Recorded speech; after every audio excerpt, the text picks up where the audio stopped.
here. He built a bonfire so big and smoky that Monstro sneezed his tail clean off. It gave us a wonderful entrance into Storybook Land Canal, but it left Monstro feeling like half the whale he was before. Sadly, that's the end of that whale's tale. But here we are in Storybook Land. Coming up on your left is the cave of the Big Bad Wolf. The Big Bad Wolf spends his days trying to get across the canal to the House of Straw, the House of Sticks, and the House of 100% wolf-proof bricks. But the piggies that live inside are simply too clever to be breakfast, lunch, and dinner. I guess no one's afraid of the Big Bad Wolf. That answers that question. As we head just around the river bend, you will see on your left the village where Alice lives. One golden afternoon, she decided to follow the White Rabbit down the rabbit hole into curiouser and curiouser adventures in Wonderland. What sort of mad tea party did she find down there? I don't know. Go ask Alice. On your right, London Park is inhabited by giant man-eating ducks. This is where Peter Pan took Wendy, John, and Michael off to Never Never Land, where they never have to grow up, with the help of faith, trust, and Tinkerbell's pixie dust.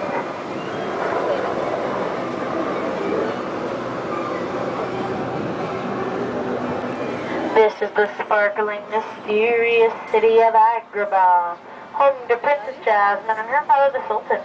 In the marketplace below is where she met Aladdin.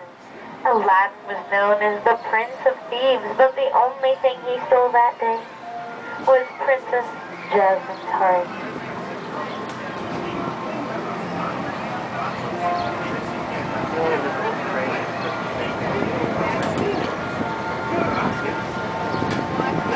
We are passing under the sparkling rose archways of Aladdin took Princess Jasmine on a magic carpet ride.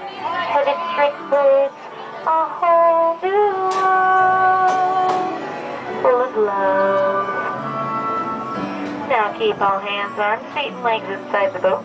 And don't touch anything, or just like Aladdin, you could get stuck in the Cave of Wonders.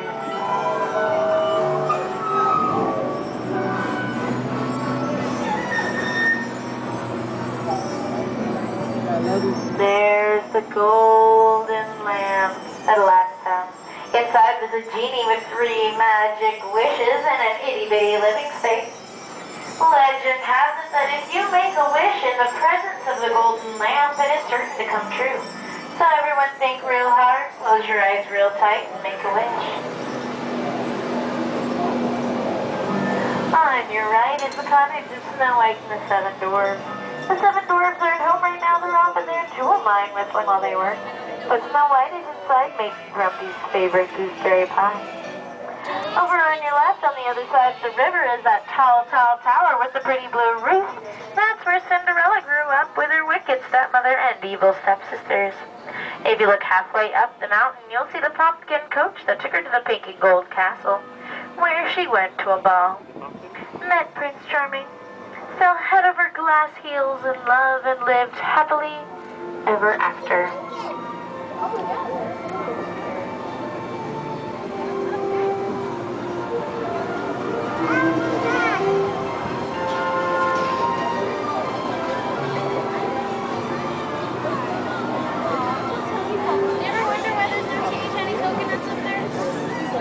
Did we stop for shopping?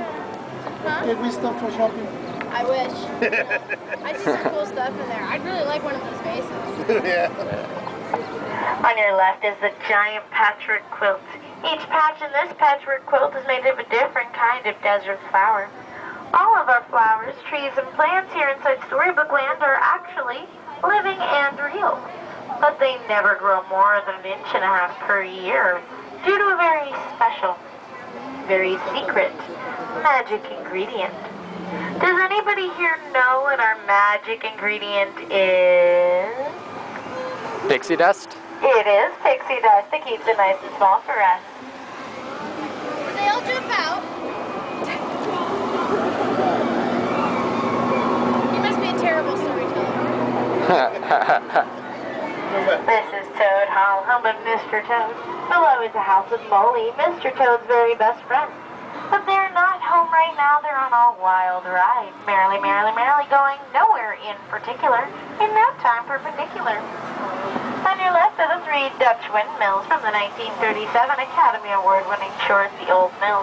The middle mill is the Old Mill and is known to house all the nearby animals during large winter storms.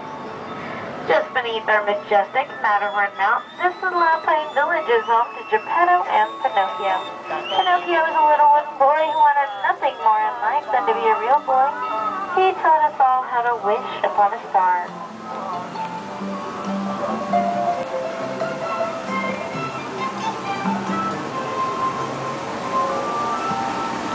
On your right is the ship and palace of Prince Eric. Prince Eric fell madly in love with a beautiful little mermaid named Ariel. Ariel left behind her world under the sea to become part of his world as a human. And if you peek just past the waterfall on your left, this is Atlantica, home to King Triton and Ariel's 2 best friends, Sebastian and Flounder. I hope you had a wonderful time aboard my boat, ladies and gentlemen. Please keep all hands, arms, feet, and legs inside and remain seated till I give you the magic number. When I give you the magic number, we will all stand together in the center of the boat so nobody falls over the side and finds Nemo the hard way. I hope I was able to add a little bit of magic to your memories today.